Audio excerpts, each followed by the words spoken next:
So ಒಂದು ಅದ್ಭುತವಾದಂಥ ಕಾರ್ಯಕ್ರಮವನ್ನು ಸಿದ್ಧ ಮಾಡಿದ್ದೀರಿ. ಯಶಸ್ವಿ ಆಗೇ ಆಗುತ್ತೆ, ಅದರಲ್ಲಿ ಎರಡನೇ ಮಾತು ಕೂಡ ಇಲ್ಲ. ಈಗ ನಿಮ್ಮ ತಂದೆಯವರು ಬರೆದಂಥ ಕವನಗಳಲ್ಲಿ ಅಥವಾ ಹಾಡುಗಳಲ್ಲಿ ನಿಮಗೆ ಇಷ್ಟವಾದಂಥ ಯಾವುದಾದ್ರೂ ಕವನನ್ನು ಹಾಡನ್ನು ಅದನ್ನು ವಾಚನ ಮಾಡ್ಬೋದಾ? ನಾನು ಇಲ್ಲಿ ನನಗೆ ಕಂಠಪಾಠ ಯಾವುದೂ ಇಲ್ಲ, ಹಾಗಾಗಿ ನಾನು ಬಹಳ ಹೇಳಲಿಕ್ಕೆ ನನಗೆ ಒಂದು ಪ್ಯಾರ ಒಂದು ನುಡಿ ಆ ಥರ ನನಗೆ ಅಷ್ಟು. ಕನಕದಾಸನ ಮನೆಗೆ ಕನ್ನ ಹಾಕಿದ ಕಳ್ಳ ಕನಕ ಸಿಗಲಿಲ್ಲ ಅಂತ, ಇದು ಒಂದು ಬಹಳ ಲಕ್ಷ್ಮೀಶ್ ತೋಳ್ಪಾಡಿ ಬಹಳ ಮೆಚ್ಚುವ ಕವಿತೆ. ಕನಕದಾಸರ ಮನೆಗೆ ಕನ್ನ ಹಾಕಿದ ಕಳ್ಳ ಕನಕ ಸಿಗಲಿಲ್ಲ, ಎರಡು ಅರ್ಥದಲ್ಲಿ. ಕನಕ ಸಿಗಲಿಲ್ಲ ಅವರಿಗೆ, ಈ ಕನಕದಾಸ ಸಿಗಲಿಲ್ಲ, ಆ ಕನಕವೂ ಸಿಗಲಿಲ್ಲ, ಈ ಥರದ. ಆಮೇಲೆ ತುಂಬ ಪನ್ನುಳ್ಳಂತಹ ನಾನು ನಿಮಗೆ ಬಹುಶಃ ಒಂದು ಹಾಡನ್ನೇ ನಾನು ಕಳಿಸಿಕೊಡ್ತೇನೆ, ಯಾಕಂದರೆ ನನ್ನ ತಂಗಿಯೇ ಹಾಡಿದ್ದಾಳೆ. ಒಂದು ಹಾಡನ್ನು ನೀವು ಬೇಕಿದ್ರೆ ಬಳಸ್ಬೋದು. ಹೇಗೆ ಅವರು ಹಳ್ಳಿಯ ಹುಡುಗಿ ಪೇಟೆಗೆ ಹೋದಳು, ಸೋಮವಾರ ಸಂತೆ ಅಂತ ಪ್ರಾರಂಭ ಆಗುತ್ತೆ ಆ ಕವಿತೆ.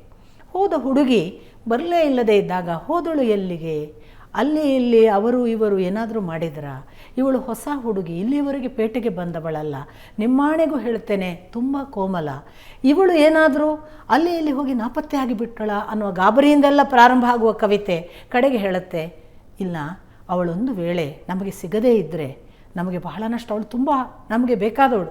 ಅದಕ್ಕೆ ಅವ್ರು ಏನು ಮಾಡ್ತಾರೆ, ಒಂದು ಘೋಷಣೆ ಮಾಡ್ತಾರೆ, ಈ ಹುಡುಗಿಯನ್ನು ಎಲ್ಲಿಯಾದರೂ ನೀವು ಕಂಡರೆ ಹುಡುಕಿ ಕೊಡಿ, ಹುಡುಕಿ ಕೊಟ್ಟವರಿಗೆ ಒಂದು ಬಹುಮಾನ ಇದೆ, ಏನು ಅಂದರೆ ಹುಡುಕಿ ಕೊಟ್ಟವರಿಗೆ ನಮ್ಮ ಹುಡುಗಿ.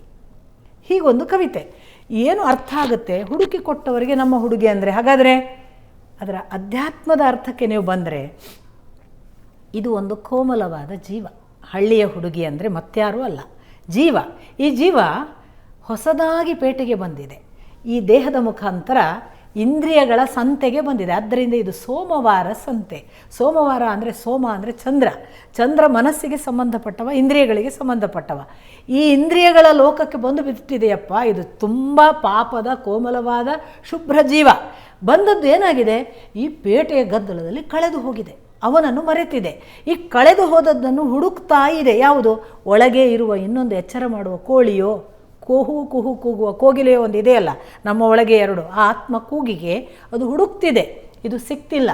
ಈಗ ಈ ಒಳಗಿರುವ ಇನ್ನೊಂದು ಏನು ಅನೌನ್ಸ್ ಮಾಡ್ತಿದೆ ಅಂದರೆ, ಹುಡುಕಿದರೆ ಕೊಡಿ, ಸಿಕ್ಕರೆ ನಮಗೆ ತಂದು ಕೊಡಿ ಅಂತ ಹೇಳ್ತಿದೆ.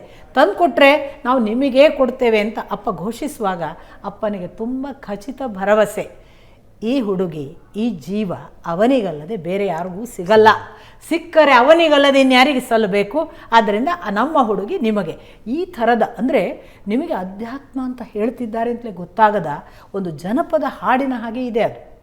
ನಾನೊಂದು ಅರ್ಥಗಳನ್ನಷ್ಟೇ ಇಟ್ಕೊಂಡು ಹೇಳಿದೆ, ಯಥಾರ್ಥ ವಾಕ್ಯ ತುಂಬ ಚೆನ್ನಾಗಿದೆ.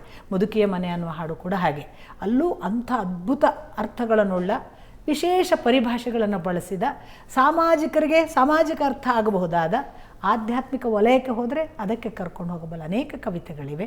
ನಿಮಗೆ ಸ್ಯಾಂಪಲ್ ಬೇಕಾದರೂ ಕೊಡ್ಬೋದು, ಅಥವಾ ಬೇಕಾದಷ್ಟು 10 ಹಾಡುಗಳನ್ನು ನಾವು ಈ ಥರದ್ದನ್ನು ಆಯ್ಕೆ ಮಾಡಿ ರಾಗ ಸಂಯೋಜನೆ ತುಂಬ ಚೆನ್ನಾಗಿ ಗುರುರಾಜ್ ಮಾರ್ಪಳ್ಳಿ ಎಲ್ಲ ಮಾಡಿದ್ದಾರೆ, ಕೆಲವು ಸುಮಾಶಾಸ್ತ್ರಿ ಮಾಡಿದ್ದಾರೆ, ತುಂಬ ಚೆನ್ನಾಗಿವೆ.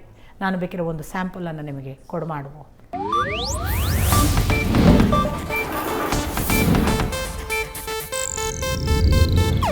ಇದು ಏಷ್ಯಾನೆಟ್ ನ್ಯೂಸ್ ನೆಟ್ವರ್ಕ್ ಪ್ರಸ್ತುತಿ.